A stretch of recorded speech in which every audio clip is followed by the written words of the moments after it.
Setelah kita berupaya semaksimal mungkin melakukan berbagai tindakan untuk bagaimana COVID-19 tidak masuk ke wilayah Bengkulu, dan masyarakat Bengkulu satu pun jangan sampai ada yang terinfeksi dengan wabah COVID-19.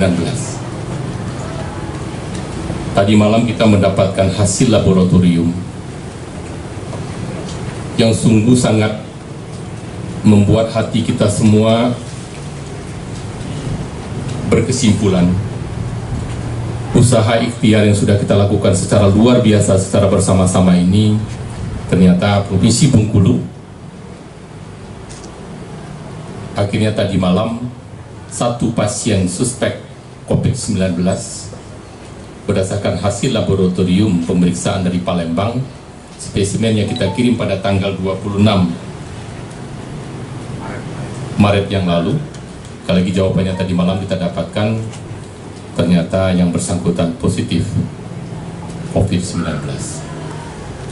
Tanggal 31 Maret 2020 kita menyatakan posisi Bengkulu berubah statusnya dari siaga menjadi darurat penanganan COVID-19. Adapun kronologis kejadian, pasien yang dengan inisial NS 50 tahun adalah warga Lampung Selatan yang datang ke Bengkulu naik bis Putra Rafflesia pada tanggal 5 Maret yang lalu. Yang bersangkutan tinggal bersama rombongan jamaah tabligh di Masjid Agung At-Taqwa, Kota Bengkulu, lebih kurang 2 minggu. Setelah itu ada gejala sakit, sempat dirawat beberapa hari di rumah sakit Kota Bengkulu. Baru pada tanggal 24 Maret dirujuk ke rumah sakit M. Yunus. Dan tadi malam sekali lagi kita dapatkan hasil labnya, karena sesuai prosedur ketika dikirim ke rumah sakit rujukan, kita ambil spesimen, kita kirim ke laboratorium yang ditunjuk, tadi malam positif.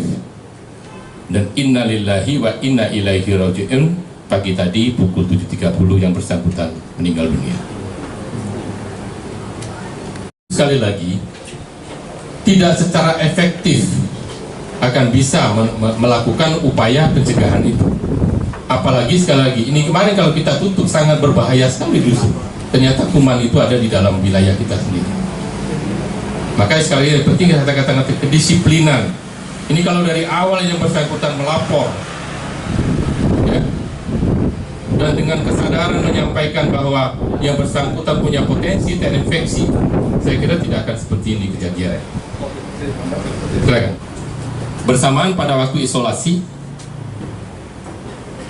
dengan orang-orang yang sekali lagi berinteraksi, mulai dari Putra Rafflesia lebih kurang 2 minggu berjamaah di Masjid Agung At-Taqwa, perawatan ketika di M. Yunus, karena ketika di rumah sakit Kota Bengkulu, karena ketika di rumah sakit M. Yunus SOP penanganannya sudah standar sampai meninggal pagi tadi.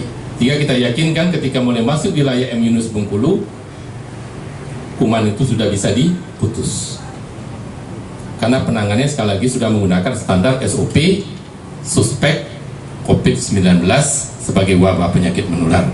Sampai pagi ini yang terakhir, kita melakukan penanganan jenazah sudah mengikuti standar, ya, protokol kesehatan dengan ketentuan-ketentuan yang sudah baku. Maka dari itu juga kami minta kepada Kota Bengkulu dalam hal ini Wali Kota untuk menentukan lokasi pemakaman, menghubungi pihak keluarga almarhum untuk memastikan sekali lagi semua mandat protokol kesehatan itu bisa dipatuhi dengan baik. Kepada Wali Kota Bengkulu sebagai penanggung jawab administratif Kota Bengkulu melakukan langkah-langkah sebagai berikut. Yang pertama, meminta dukungan pihak kepolisian untuk segera mengisolasi, memasang polis lain di Masjid Agung At-Taqwa Bengkulu. Jamaah tabligh, andai masih ada di dalamnya, tidak boleh keluar. Dan jamaah di sekitarnya untuk sementara waktu tidak boleh masuk ke dalam lingkungan masjid. Dalam waktu yang bersamaan, kami juga minta kepada tim gugus tugas Kota Bengkulu untuk melakukan penelusuran pihak-pihak orang-orang yang pernah berinteraksi dengan almarhum, mulai dari bis Rafflesia ketika datang ke Bengkulu, di lingkungan jamaah Masjid Agung At-Taqwa Provinsi Bengkulu selama lebih kurang 2 minggu, sampai lapis kedua ketiga yang pernah berinteraksi, sekali lagi harus ditelusuri. Demikian juga yang berinteraksi ketika perawatan di Rumah Sakit Kota Bengkulu, para petugas kesehatan, para karyawan, mungkin supir angkot dan seterusnya, alat transportasi yang digunakan, semua disisir, semua ditelusuri.